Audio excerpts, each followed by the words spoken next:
இந்த கற்றாழையை நம்ம எப்படி ஐ ட்ராப்ஸாக யூஸ் பண்ணலாம், இந்த கற்றாழையை யூஸ் பண்ணி நம்ம ஸ்கின் ப்ராப்ளத்தை எப்படி அவாய்ட் பண்ணுறது, நம்ம ஏஜ்னிங்க எப்படி குறைக்கிறது, கற்றாழையை யூஸ் பண்ணி ஏர் ஆயில் எப்படி ப்ரிப்பேர் பண்ணி டேண்ட்ரஃப் இளநரை இந்த மாதிரி பிரச்சனைகள்லேருந்து விடுபடலாம். அதே போல் அதிகமான பாடி ஹீட்னால சிலருக்கு அல்சர் பிரச்சனை இருக்கும். இந்த அல்சர் பிரச்சனை எப்படி குறைக்கிறது, நம்ம பாடியில 7வது தாதுன்னு சொல்லக்கூடிய ஸ்பெர்ம் கவுண்ட் இது வந்து குறைஞ்சிருந்ததுன்னா எப்படி இன்க்ரீஸ் பண்ணலாம். லேடிஸ்க்கு வந்து கர்ப்பப்பை பிரச்சனைகள் நிறைய இருக்கும். இப்போ ப்ளீடிங் வந்து அதிகமாக போகிற மாதிரி இருக்கும். இந்த பிரச்சனைகள்லாம் எப்படி இந்த கற்றாழை யூஸ் பண்ணி சரி பண்ணலாம் அப்படிங்கிற முக்கியமான 5 மருத்துவ பயன்களை இந்த வீடியோவில் பார்க்கலாம். ஃபர்ஸ்ட் கண் நோய்.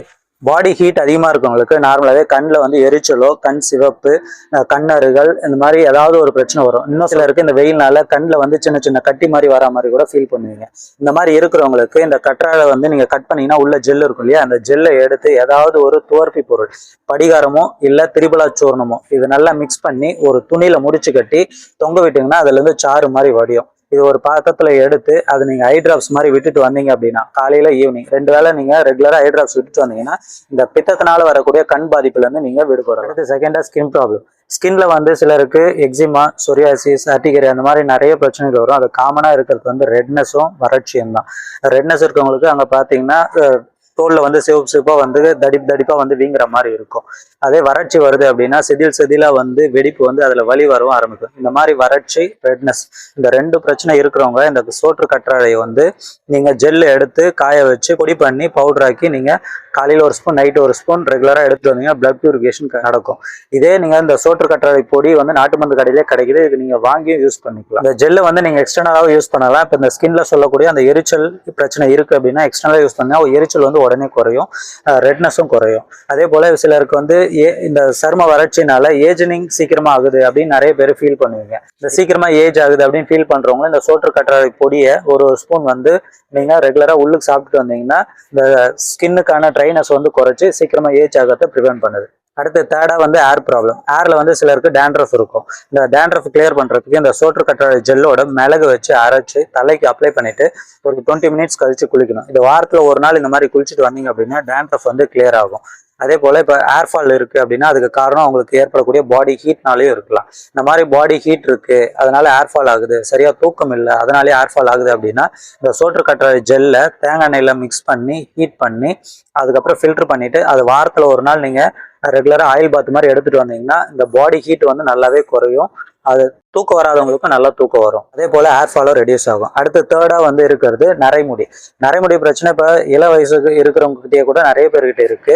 அவங்களுக்குலாம் வந்து ஒரு சின்ன ஹோம் ரெமெடி தான். இதே தேங்காய் எண்ணெயில இந்த சோற்று கற்றாழை ஜெல்லோட ஜடாமாஞ்சில்னு சொல்லுவோம். இது நாட்டு மருந்து கடையிலே கிடைக்கும். இந்த ஜடாமாஞ்சிலும் வாங்கி அதோட மிக்ஸ் பண்ணிக்கோங்க. அது கூட மருதாணி பொடி இதையும் நல்லா மிக்ஸ் பண்ணி ஹீட் பண்ணிட்டு அதை ஃபில்டர் பண்ணி வச்சுட்டு ரெகுலரா தேங்காய் எண்ணெய் மாதிரி நீங்க யூஸ் பண்ணிட்டு வந்தீங்கன்னா இந்த இலை நிறைய யூஸ் ஆகும். அடுத்து பாடி ஹீட்னால வர வயிற்றுப்புண். சிலருக்கு வந்து அல்சர் இருக்கு அப்படின்னா ஆசிட் செக்ரேஷன் அதிகமாகிறதுனால இந்த நெஞ்சுக்குழியிலேருந்து மேல் நோக்கி பித்தம் அதிகமாகிட்டு எரிச்சல் மாதிரி ஃபீல் பண்ணுவீங்க. இந்த மாதிரி பிரச்சனை இருக்கிறவங்களுக்கு இந்த சோற்று கற்றாழை ஜெல்லை எடுத்து ஒரு கிளாஸ் மோரில் வந்து மிக்சியில் போட்டு அடித்து ஜூஸ் மாதிரி ரெகுலராக ஏதாவது ஒரு வேளை குடிச்சிட்டு வந்தீங்கன்னா இந்த அதிகமான அமில சுரப்பு வந்து குறையும். அதனால ஏற்படக்கூடிய வயிற்றுப்புண்ணும் கிளியர் ஆகும். அதே போல் இப்போ வெயில் சீசன் இல்லைங்களா, அதனால இந்த அமில சுரப்பு வந்து குறைக்கிறதுக்கும் பாடி ஹீட்டை குறைக்கிறதுக்கும் இது நீங்கள் ரெகுலராக யூஸ் பண்ணிக்கலாம்.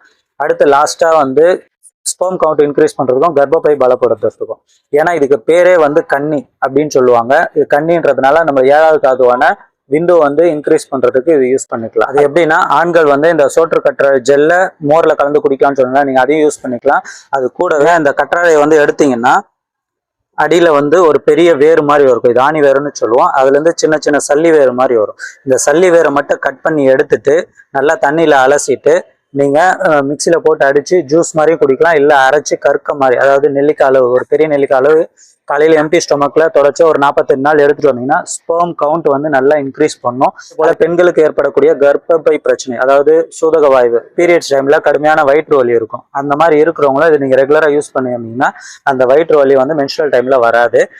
சிலருக்கு வந்து ப்ளீடிங் வந்து அதிகமாக போற பிரச்சனை இருக்கும். இவங்க வந்து நீங்க எடுத்தீங்கன்னா அது 1 or 2 டேஸ்லேயே வந்து அந்த ப்ளீடிங் வந்து குறையதை நீங்களே பார்க்கலாம். இந்த கற்றாழைக்கு இருக்கிற ஒரு ஸ்பெஷாலிட்டி என்னன்னு பார்த்தீங்கன்னா, இப்போ இந்த வேரை கட் பண்ணிட்டு நீங்க மறுபடியும் அதே இடத்துல வச்சீங்கன்னா இது செடி வந்து நல்லாவே வளரும். அதே மாதிரி நீங்க ஒரு இடத்துல வச்சுட்டு இதுக்கு அதிகமா தண்ணி ஊற்றணும்னு அவசியம் இல்லை. அது பக்கத்துல நிறைய வரவும் ஆரம்பிச்சிடும். அதுல மருத்துவ குணங்கள் இருக்கிற இந்த கற்றாழையை நீங்க வீட்லயே வந்து பயிர் செஞ்சு இந்த மாதிரி நீங்க யூஸ் பண்ணிக்கலாம். இந்த வீடியோ உங்களுக்கு யூஸ்ஃபுல்லா இருந்திருக்கும்னு நினைக்கிறேன். இது உங்க ஃப்ரெண்ட்ஸ்க்கு யாருக்காவது தேவைப்படும்னா இது அவங்களுக்கும் கண்டிப்பா ஷேர் பண்ணுங்க.